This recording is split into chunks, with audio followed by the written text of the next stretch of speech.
Hello, I'm Dan Dunmire from the Department of Defense Corrosion Policy and Oversight Office.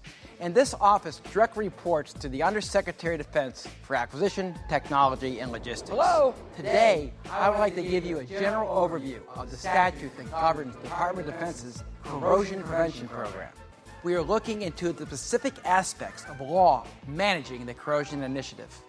For those of you who saw the first outreach production that was produced for the American public, you may remember Rusty Rusketeer and Chancellor Corrosion. These old battles against corrosion have escalated to an all-out war, represented by Chancellor Corrosion, the arch nemesis of most metals. Hey guys, what's up? We will traverse to any depth to educate people who normally don't look at the chemistry of corrosion. What I am talking about is the electrochemical structure known as the corrosion cell. And we are not afraid to use any unique or different ways to communicate this message. What, like this silly video? Maybe you should try skywriting or MySpace. Whatever you try, your message will never be heard. Not if I can help it, Chancellor. Why do we care about corrosion? The answer is because the silent, insidious, and pervasive phenomenon costs the Department of Defense approximately $15 billion a year in direct costs and negatively impacts military readiness, safety, the logistic footprint, and the defense budget. Corrosion confronts each and every one of us every day. That is why we care, and our determination in confronting it remains as prevalent as corrosion itself. The department is directed by Title 10, United States Code, Section 2228. Congress passed the law because corrosion prevention control usually adds cost, time, and additional performance characteristics to the system, which is counter to what the program manager is trying to reduce. Another challenge is that corrosion does not become an issue until years after the system is delivered.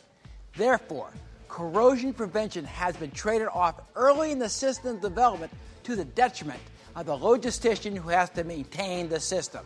So let's first look at how the United States Congress defines corrosion.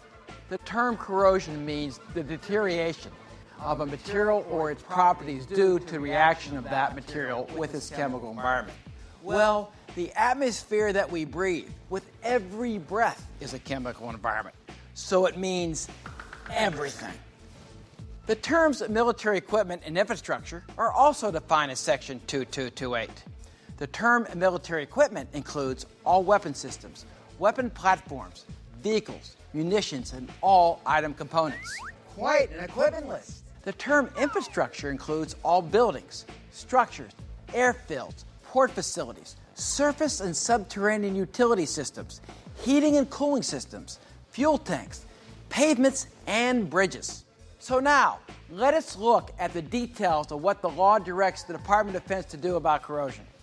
The office shall be headed by a career civilian employee in order to have a better chance of establishing institutional knowledge from administration to administration. Let's go over the statute-mandated long-term strategy. The strategic plan shall include policy guidance, performance measurements, and milestones, and assessment of personnel and funding to accomplish the long-term strategy. Every year, the Secretary of Defense shall submit with the defense budget materials a report that addresses the funding requirements for the corrosion prevention long-term strategy, the return on investment that would be achieved by implementing the strategy, the funds requested in the budget compared to the funding requirements, and an explanation if the funding requirements are not fully funded in the budget. The Comptroller General, who heads the Government Accountability Office, then has 60 days to provide the Armed Services and Appropriation Committees from both the Senate and the House of Representatives an analysis of the DoD budget submission for corrosion prevention and control. We have just reviewed the key tenets of the corrosion statute. It is important to note that corrosion is not the most important thing the Department of Defense does, but it is important. The department must also have an active program in obtaining and implementing new technologies and battling corrosion. Funding of non-material solutions, such as education and outreach in communicating corrosion prevention, are also extremely important. To sum up, the war on corrosion shall continue on all fronts, from implementing congressional direction to developing new technologies in the laboratories.